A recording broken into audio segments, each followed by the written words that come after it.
pesan nama sekaligus pendirian. Nah, jadi kalau PT yang sampai 1 miliar itu juga ada tuh. Sampai 1 miliar kita bahas. Jadi kalau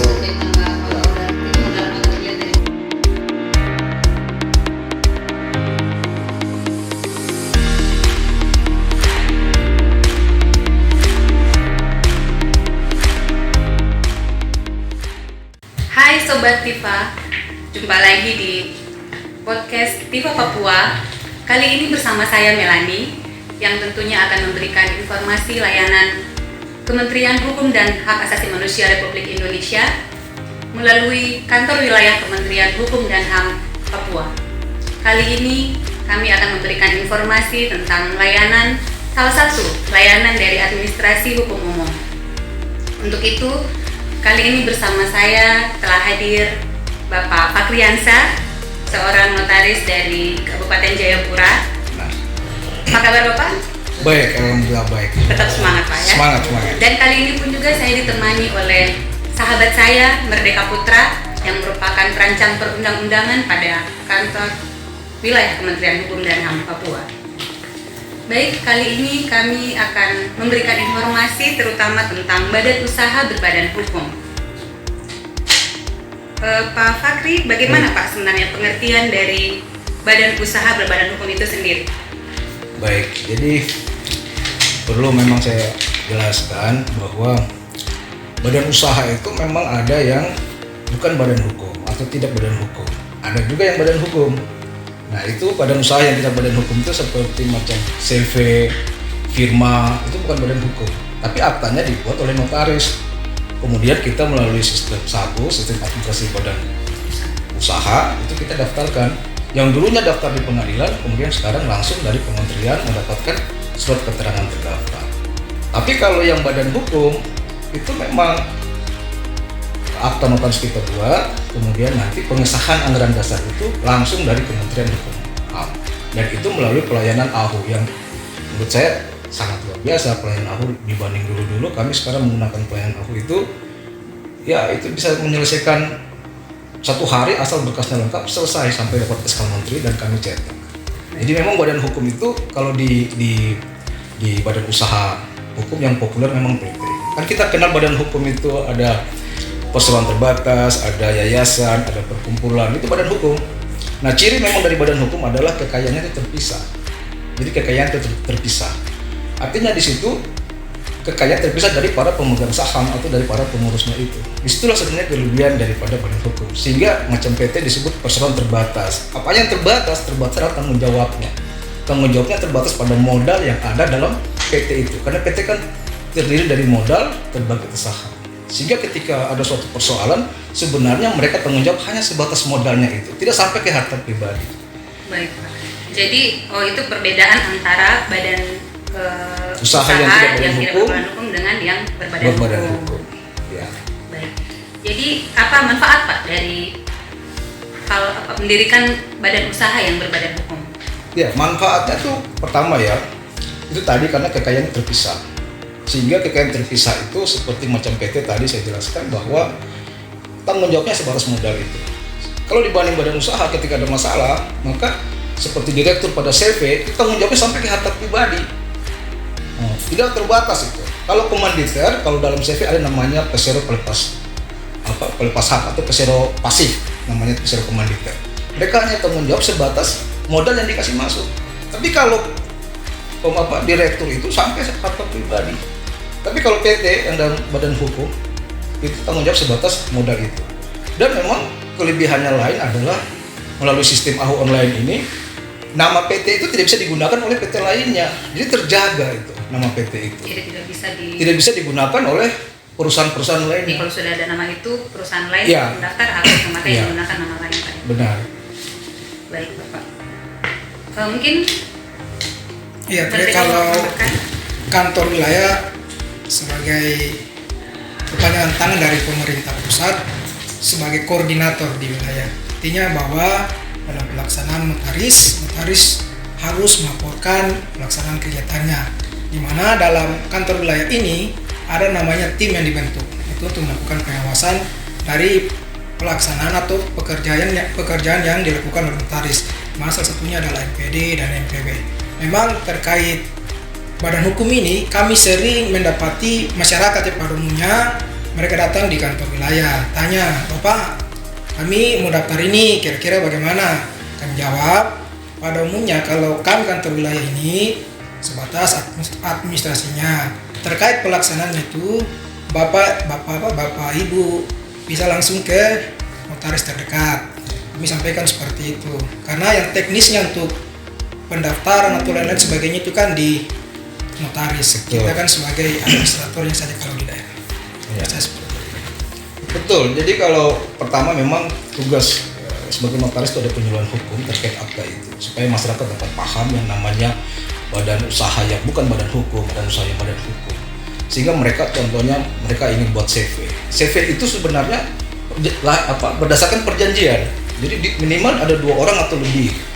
Nah, itu perjanjian. Nah, jadi mereka siapkan berkas-berkas formal seperti KTP-nya direktur, KTP peserta komanditer, nama CV. Nama CV juga tidak boleh bertentangan dengan undang-undang, dengan ketertiban, dengan kesusilaan. Jadi nama yang memang benar-benar cukup baik gitu, tidak bertentangan dengan itu semua. Dan namanya kita ajukan pengajuan kepada menteri, nama itu disetujui, kemudian baru bisa kita unggah akta CV yang sudah ditandatangani itu. Begitupun PT. PT itu memang namanya begitu dijaga sehingga diatur bahwa PT itu harus 3 suku kata supaya tidak boleh sama seluruh Indonesia. Nah, 3 suku kata itu. Dan itu berbahasa Indonesia dan tidak boleh bertentangan dengan undang-undang, tidak boleh menggunakan lambang negara atau simbol-simbol negara, itu tidak boleh. Ketika namanya sudah disetujui, batas waktunya sampai 60 hari, maka akta itu harus ditandatangani dan diunggah, di-upload di AHU online itu. Ketika itu, nanti setelah uploadnya selesai, kita dapat cetak SK-nya. Jadi memang 1 hari bisa selesai dari pelayanan AHU online itu. Penting memenuhi syarat Pak. Memenuhi syarat. Kemudian dengan aturan. Betul. Kemudian memang tidak maintenance servernya, itu tidak ada jaringan yang error.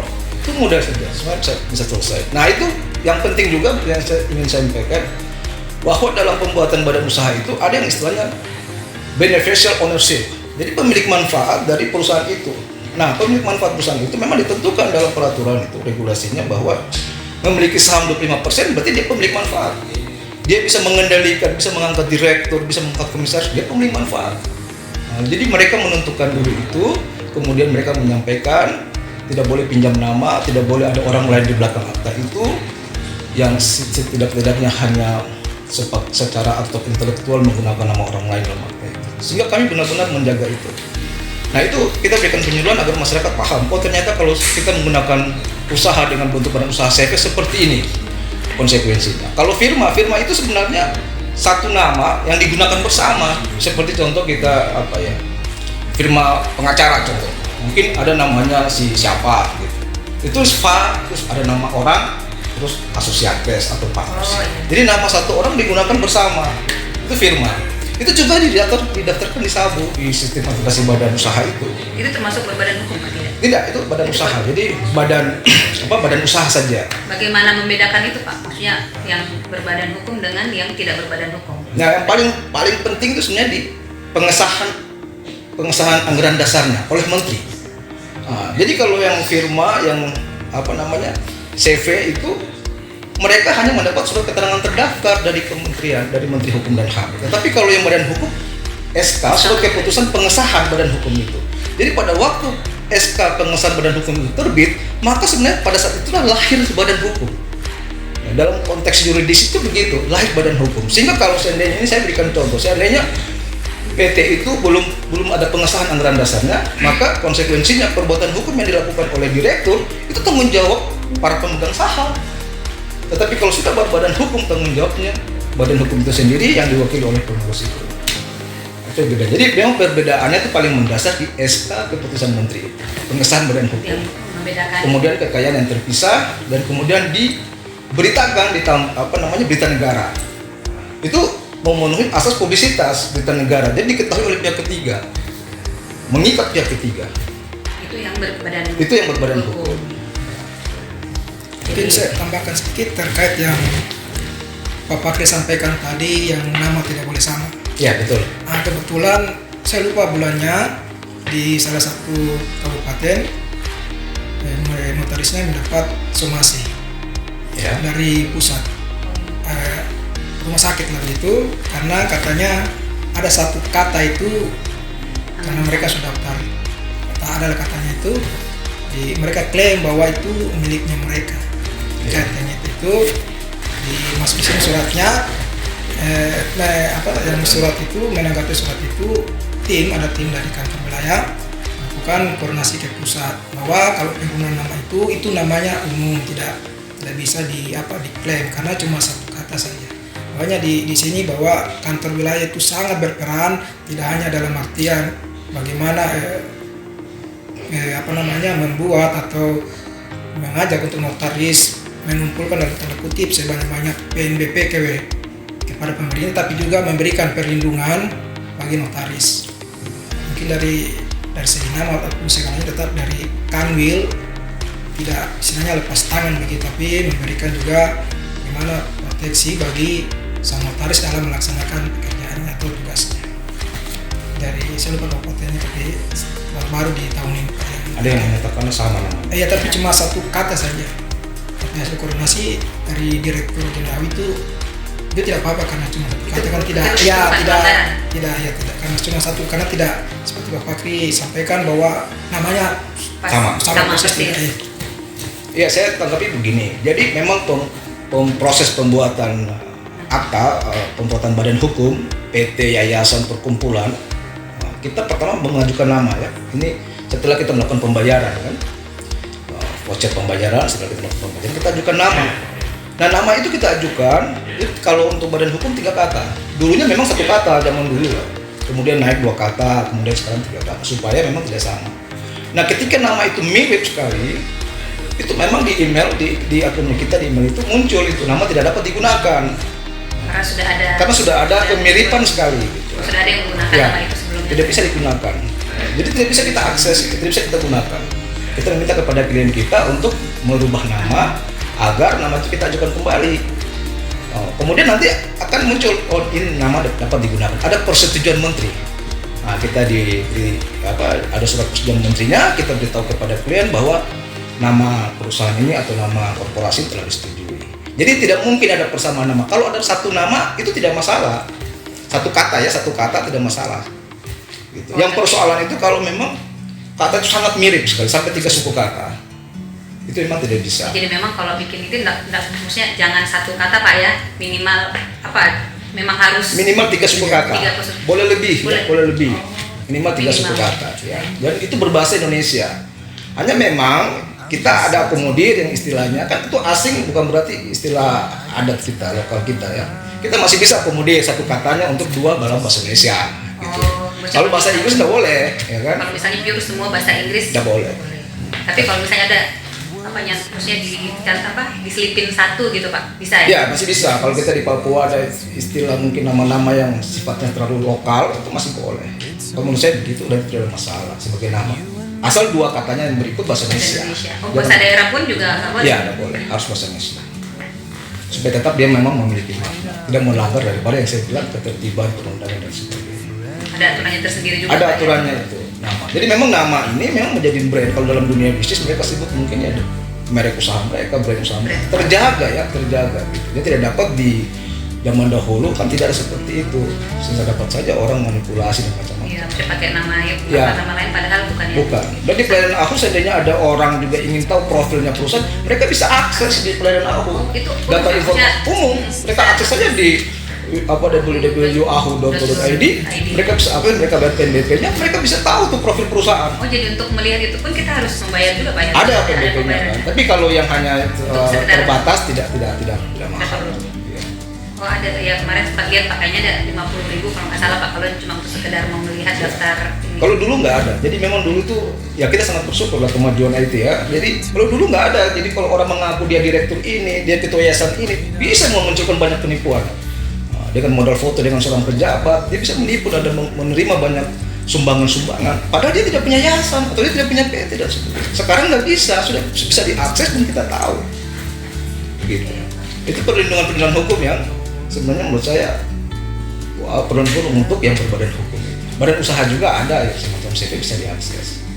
Jadi Pak, kalau misalnya ada yang mau konsultasi mengenai mau mendirikan badan usaha atau sudah punya badan usaha dan ini mendaftarkan badan usahanya berbadan hukum, nanti mungkin langsung ke notaris aja gitu kali Pak ya? Iya, sebaiknya ke notaris. Semua notaris itu disiplin ilmunya kan sama, pengalamannya sama, dan mereka pasti memberikan penyuluhan hukum itu, memberitahu dan segala peraturan yang terkait ya, karena sekarang banyak sekali regulasi yang terkait yang tadi saya bilang ada beneficial ownership-nya gitu kan. Jadi notaris pasti jelaskan hal itu. Tidak ada istilah dalam hukum kita nominee agreement, pinjam nama gitu. Nah, itu tidak ada. Wah, ada direktur hanya jadikan boneka di dalam situ, nggak ada itu. Nah, kalaupun ada itu tanggung jawab mereka, bukan tanggung jawab notaris. Prakteknya kayaknya mungkin ada Pak, cuma ya itu bisa tanggung jawab di sebenarnya nggak boleh Pak ya, itu melanggar aturan Pak. Melanggar aturan, prinsip hukum kita, hukum positif Indonesia nggak mengenal nominee agreement. Makanya ada pemilik manfaat kan di beneficial ownership itu. Jadi kita juga bertanya untuk mereka agar benar-benar jangan sampai mereka adalah orang-orang yang digunakan namanya di dalam perusahaan itu. Tetapi andai kata itu pun terjadi, notaris dilindungi karena dia hanya berdasarkan kebenaran formal, kebenaran yang disampaikan kepada notaris. Jadi itu juga yang hubungannya dengan yang praktek tadi yang Bapak bilang apa pencucian uang begitu. Iya betul. Jadi memang sekarang saat ini Indonesia kan lagi mengarah ke sana ya, sebagai untuk negara yang memang masuk dalam FATF kan. Jadi memang ada yang namanya tindak pidana pencucian uang, tindak pidana teroris. Nah, itu memang menggunakan bisa saja menempatkan uang di dalam badan-badan usaha, sehingga mereka uang itu telah terbentuk yang istilahnya sudah dibentuk secara transaksi yang sah, kemudian mereka mengambil kembali sehingga dapat menggunakan uang secara aman. Nah itu juga tujuan beneficial ownership ini, pemilik manfaat ini menghindari hal itu, bahwa benar-benar orang-orang yang ada dalam perusahaan tersebut yang memiliki saham 20% ke atas, yang bisa mengendalikan kalau di PT itu direksinya atau komisarisnya, kalau di yayasan itu adalah pengurusnya yang bisa mengangkat pembinanya. Orang-orang itu harus transparan dan menyatakan supaya itulah yang disebut beneficial ownership, mereka punya pertanggungjawaban di situ. Mungkin kayak Bapak Krim ini terkait dengan daftar ulang. Itu dulu yang awal-awal begitu ada banyak itu SMP atau ini datang ke sini Ya. katanya untuk daftar ulang. Saya kami sarankan mungkin sebaiknya ke notaris kalau ada penyelesaian apa ke barang kayak begitu yang Betul. yang saya lupa Pak ya, teknisnya mungkin Pak Notaris bisa ini ya Pak informasikan ke masyarakat itu bagaimana sebenarnya kalau daftar ulang itu, katanya sudah lama terus daftar ulang. Kami sampaikan mungkin Bapak langsung ke ini ke notaris saja kalau teknis. Kami biasanya seperti itu, kalau kami tidak ini kami alihkan ke notaris kalau yang apa istilahnya daftar ulang kalau begitu. Ya, jadi CV itu sebenarnya bukan, jadi CV itu karena kemarin peraturan yang lama kita berdasarkan KUHD, kita undang-undang hukum dagang itu, ya, Backbook Fund Convert Handle itu daftarnya di pengadilan negeri. Kemudian keluar peraturan pemerintah, pendaftarannya di Kementerian Hukum HAM, tapi melalui SABU, mendapatkan SKT itu. Nah itu ada syaratnya, yang bisa CV lama didaftarkan di situ adalah CV yang terdaftar di pengadilan negeri. Kalau tidak terdaftar nggak bisa. Harus dia terdaftar di pengadilan negeri, kemudian daftarkan ke situ. Nah itu yang disebut pencatatan pendaftaran. Oh yang dulu Ya. yang sebelumnya belum terdaftar mau Ya belum mendaftar. terdaftar kan dulunya CV itu kalau badan usaha. CV kan badan usaha yang bukan badan hukum. Jadi akte notaris dibuat, kemudian mereka daftarkan di pengadilan negeri. Itu daftar maksudnya untuk mesti Pendaftaran. terdaftar itu dia harus melalui apa Pak maksudnya untuk mendapatkan surat? Tinggal dibawa ke pengadilan negeri aktanya itu, kemudian nanti distempel di kepaniteraan, terdaftar di bawah register nomor berapa di pengadilan negeri. Ada di bagian belakang akta tuh ada. Artinya CV itu telah terdaftar di pengadilan negeri tempat wilayah hukumnya CV itu berada. Jadi kalau kita di Jayapura ya pengadilan negeri Jayapura. Oh, jadi maksudnya kalau CV lama pengen dia ingin terdaftar gitu Pak, dia bawa aktenya itu ke Ya, aktanya pengadilan. betul. Enggak, itu kalau dulu dibawa ke pengadilan. Kalau sekarang Nah, setelah peraturan pemerintah yang mengeluarkan untuk didaftarkan ulang, kemudian ada pencatatan melalui SABU, sistem administrasi badan usaha itu. Nah, itu syarat CV itu adalah CV yang terdaftar di pengadilan negeri. oh, Kalau CV tidak terdaftar, pengadilan negeri tidak bisa. itu daftar sendiri Pak atau harus melalui Nah, notaris? itu melalui akun notaris. Oh, Untuk masuk ke jadi situ. kalau mau terdaftar Ya, harus tetap melalui notaris karena Nanti notaris akhirnya terdaftar. bisa akses itu. Kemudian diakses, notaris akses itu ada surat pencatatan, berarti terregister itu. Nah, kemudian memang ada juga yang namanya bidang usaha. Bidang usaha itu yang KBLI. Kita punya istilah KBLI, klasifikasi baku lapangan usaha Indonesia. Nah, itu ada KBLI 2017 kan. Nah, Kemudian sekarang pada bulan Agustus 2021, KBLI itu ada KBLI 2020. Jadi bidang usaha itu ada kodenya. Jadi kita penyesuaian bidang usaha itu di akta yang dulu tidak ada, kita penyesuaian itu. Nah, data-data KBLI yang kita input di AHU itu menjadi data primer untuk nanti diambil oleh Menteri Perekonomian, dibawa kepada yang namanya Dinas PTSP, Perizinan Terpadu, itu mereka terbitkan NIB itu, nomor induk berusaha, melalui OSS itu, Online Submission System. Baik. Jadi kalau belum ada datanya di AHU nggak bisa itu. Jadi memang untuk mendaftar Data utama di AHU. buka usaha memang harus daftar di AHU dulu. di AHU. Untuk minta izin Ya, dan betul. segala macam harus ke AHU dulu Bapak. Iya, benar. Setelah itu mereka pencatatan tadi, kemudian kalau ada perubahan data, ke notaris. Ya. Yang terkait ini juga Pak Fakri, yang koperasi itu kan pernah juga datang kemari, tanya ini bagaimana. Sebenarnya, ini coba saya telepon dulu ininya. Ini yang saya telepon Pak Fakri dulu, itu kira-kira bagaimana, karena katanya mereka itu belum terdaftar. Padahal sudah ada dulu di sebelumnya di dinas koperasi ya. Ya, betul. Terus itu daftar ulang, mereka juga bingung kok tidak bisa terdaftar itu hari. Ya. Jadi sebenarnya bukan belum terdaftar ya. Jadi koperasi itu memang dulunya itu perpanjangan tangan Menteri Koperasi itu ke Dinas Koperasi dari yang berada di daerah ini. Jadi mereka mendapat SK-nya dari koperasi itu. Nah, Permenkumham nomor 14 tahun 2019 baru itu beralih kepada Kementerian Hukum HAM untuk pengesahan badan hukumnya. Jadi tidak hanya berhenti sampai di Dinas Koperasi, tapi sekarang yang menerbitkan SK-nya sebagai badan hukum koperasi itu dari Menteri Hukum HAM. Hampir sama dengan PT. Keluar itu SK-nya. Gitu. Nah, jadi sebenarnya tidak terdaftar, tapi bukan tidak terdaftar, itu memang sudah ada. Sudah ada itu. Mungkin istilahnya kalau istilahnya transfer apa, dia kayak penyesuaian begitu, belum terintegrasi ya kalau istilahnya. Terintegrasi. Iya, mungkin karena kan masih penyesuaian, makanya itu hari mereka tanya lo tidak terdaftar, kami juga bingung. Nah, itu tidak masalah. Jadi sama seperti macam usaha dagang, itu kan termasuk usaha perorangan yang dulu cukup familiar kan. Orang-orang buat usaha dagang, mungkin Bapak Ibu tahu UD gitu kan. Gitu. UD itu kan sekarang itu dia tidak perlu pendaftaran, jadi UD saja begitu aktanya.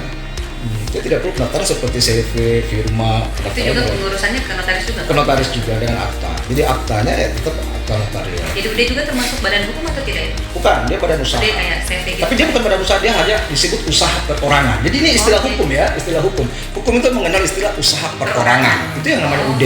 Badan usaha itu yang namanya CV. Ya, yang sekarang perorangan itu bukan Pak, lain lagi. Itu PT, itu badan hukum.